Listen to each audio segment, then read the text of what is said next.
December 5th, 1945, 2:10 p.m. Fort Lauderdale, Florida. 5 Navy bombers lift off into a clear blue sky. Routine training flight. 2 hours out, 2 hours back. By 4 p.m., one of them radios something impossible. We can't tell where we are. Everything is wrong. Strange. Even the ocean doesn't look as it should. None of them will ever be seen again. And the rescue plane sent to find them? It vanishes too.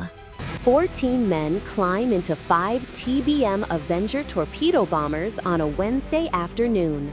This is Flight 19, a routine navigation exercise. Nothing more. The mission commander is Lieutenant Charles Taylor, a decorated combat pilot with over 2,500 flight hours. He survived the Pacific Theater. He ditched 2 aircraft in combat and walked away both times. If anyone can bring these young pilots home, it's him. Most of the men flying beside him are trainees, barely out of flight school. Some have never flown this route before.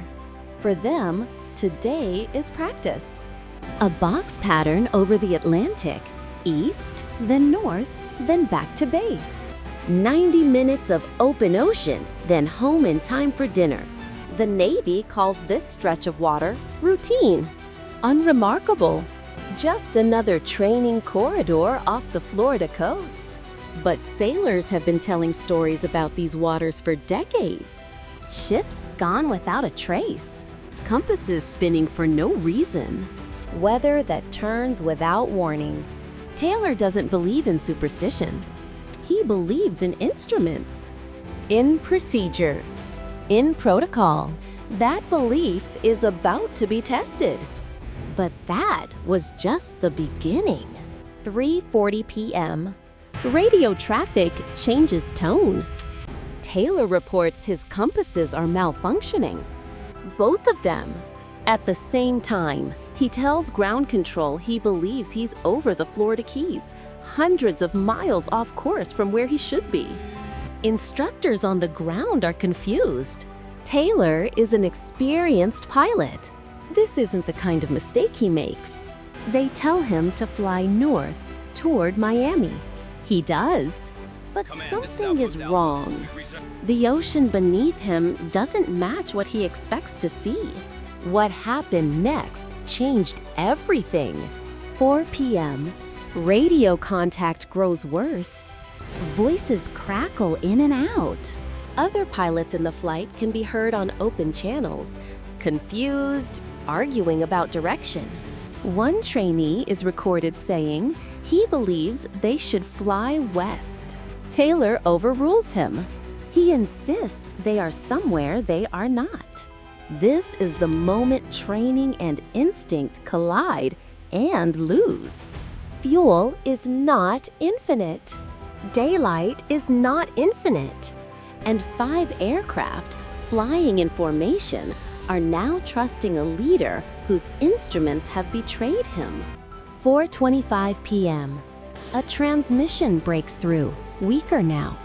We'll have to ditch unless landfall. When the first man gets down to 10 gallons of gas, we all go down together. Night is falling. The weather is deteriorating. Winds are picking up over open water. Back at the naval station, officers begin to understand the scale of what's unfolding. 14 men. 5 aircraft. Radios growing fainter by the minute. The system made one fatal mistake.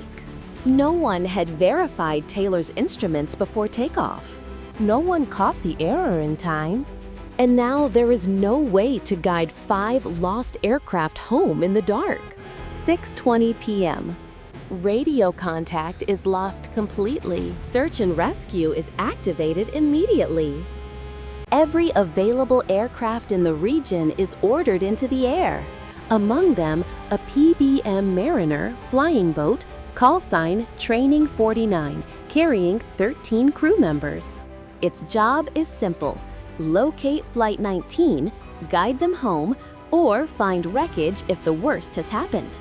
The Mariner is nicknamed the Flying Gas Tank, famous and slightly infamous for carrying enormous amounts of fuel vapor in its tanks. It takes off at 7:27 p.m. into the darkness over the Atlantic. At 7:50 p.m., a merchant ship named the SS Gaines Mills, sailing off the Florida coast, reports witnessing a massive explosion in the sky, followed by flames on the water. The Mariner is never heard from again. This is where things get interesting. Now the Navy isn't searching for one missing flight, it's searching for 2. 19 more men. 6 aircraft total, gone within hours of each other. By morning, the largest peacetime search operation in American naval history is underway. Hundreds of aircraft, dozens of ships, Coast Guard cutters combing a 5,000 square mile stretch of ocean. They find nothing. No wreckage, no oil slicks matching the aircraft, no life rafts, no bodies. They didn't know what was coming.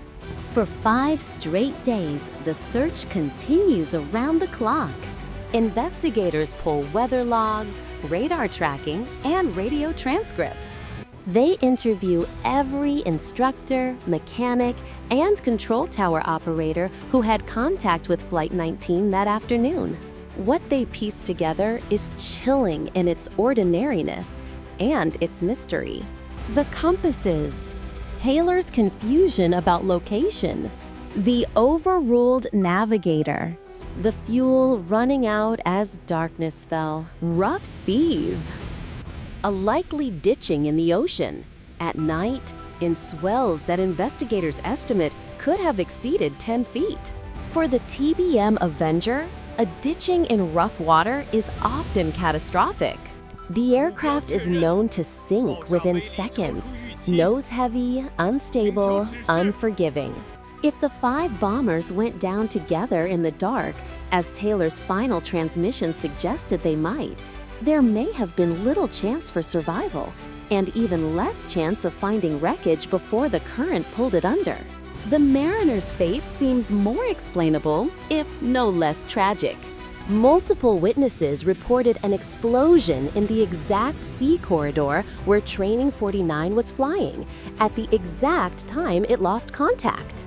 Investigators conclude a fuel vapor leak likely ignited mid-flight, a known risk with that aircraft that the crew would have had little warning of and no way to survive. But explainable causes don't stop the questions. Why did 5 sets of instruments fail at once? Why couldn't rescue teams find a single piece of wreckage across a search area the size of a small state? The Navy's official report initially lists the cause as unknown. Taylor's own mother petitions to have the reason changed, refusing to accept that her son's error alone caused 14 deaths. Eventually, the report is revised to reflect cause unknown. But what happens when the official record can't close the case? The story doesn't end. It grows. Newspapers pick it out. Then magazines.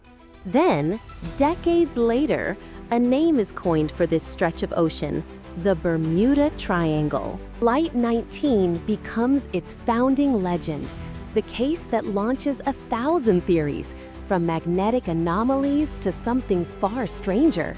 The truth, most historians and investigators agree, is more human than mysterious. A malfunctioning compass, an overruled navigator, a commander who trusted his instincts over the evidence in front of him, a rescue aircraft with a known mechanical vulnerability sent into the same deteriorating weather. Tragic, explainable, but not supernatural. And yet, 19 men were never found. Not one body, not one confirmed piece of wreckage, despite one of the most extensive search operations the U.S. Navy had ever conducted. That absence is what keeps the story alive. Flight 19 changed naval procedure forever. Instrument checks before takeoff became stricter, radio protocols were rewritten, and the ditching vulnerabilities of aircraft like the TBM Avenger and PBM Mariner were studied for years afterward, reshaping how the Navy trained pilots to handle mechanical failure over open water. But its greater legacy isn't procedural, it's cultural. 14 men and 13 rescuers went looking for a way home and never came back. And in the decades since, their disappearance became shorthand for the unexplainable. A name, a shape on a map, a place where the rules of navigation, however briefly, seemed to stop applying. Somewhere beneath the Atlantic, 5 bombers and a rescue plane likely still rest, scattered by currents, buried by sand, never recovered. The compasses may have failed that afternoon in 1945, but the questions they left behind never have. Even the ocean doesn't look as it should.